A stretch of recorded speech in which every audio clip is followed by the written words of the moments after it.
मेरे बाबा नेक मगर बहुत सख्त मिजाजी इंसान थे। हम सब बहुत उनसे डरते थे। मेरे बाबा लड़कियों के तालीम के खिलाफ थे। मुझे पढ़ने का बहुत शौक था मगर मैं 5 क्लास तक ही पढ़ सकी। वक्त गुजरता गया और बहुत से मेरे लिए रिश्ते आए मगर वालिद साहब को रिश्ते पसंद न आते थे। अब मेरी उम्र 25 वर्ष की हो गई थी तो हर रिश्ते में कोई न कोई खामी निकाल लेते थे। वो हमारे रिश्ते भी अपने असूलों के मुताबिक करना चाहते थे। फिर एक वक्त आया मेरे रिश्ता आना बंद हो गया। उस घर में मैं माँ के बगैर बिल्कुल अकेली थी। मुझे शिद्दत से माँ का एहसास होता था। माँ थी तो सब थे वरना कोई नहीं। अब मुझे बुरी तरह एक दोस्त या अकेले की जीवन साथी की जरूरत थी। ये वो उम्र थी जो हर लड़की अपना घर बसाना चाहती थी। मैं बस यही सोचती थी कि कोई भी अच्छा रिश्ता आ जाए और मुझे जीवन साथी मिले, मगर रिश्ते आते ही नहीं थे। मैं हमेशा दुआ करती थी कि अल्लाह मुझे अपना घर का कर दे।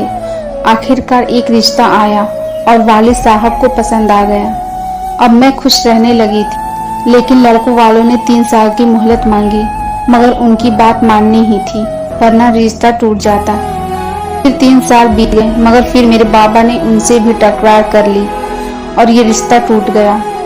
फिर अल्लाह की रहमत जोश में आई और फिर से मेरे लिए रिश्ता आया। वालिद साहब ने हाँ कर दी। उन्होंने कहा हमें जहेज नहीं चाहिए, बस अपनी लड़की दे दे। लड़के के घर वाले लड़की की तस्वीर नहीं दिखाते मगर मैं चाहती थी कि मेरे भाई भाभी लड़की की तस्वीर दिखाएं, मगर ऐसा नहीं हुआ। आखिरकार शादी का दिन आ गया। फिर निकाह की रस्म अदा हुई। दूसरे दिन पता चला कि दूल्हा की दिमागी हालत सही नहीं है। वो उल्टी सीधी हरकतें करता है। मेरे दिल का फूल जो खिलने की चाह में था वो मुरझा गया था। वो मुझे हर रोज मारता, मुझ पे चिल्लाता। मैं अब बीमार रहने लगी। आखिरकार एक दिन आया जो मेरे शौहर ने मुझे हाथ पकड़कर घर से निकाल दिया। मैंने अपने भाई भाभी को कॉल किया लेकिन वो झूठ का तसल्ली देकर नहीं आए। फिर मैं एक ऐसी जगह गई जहां अनाथ लोग रहते थे। मैं अब वहां इंचार्ज थी।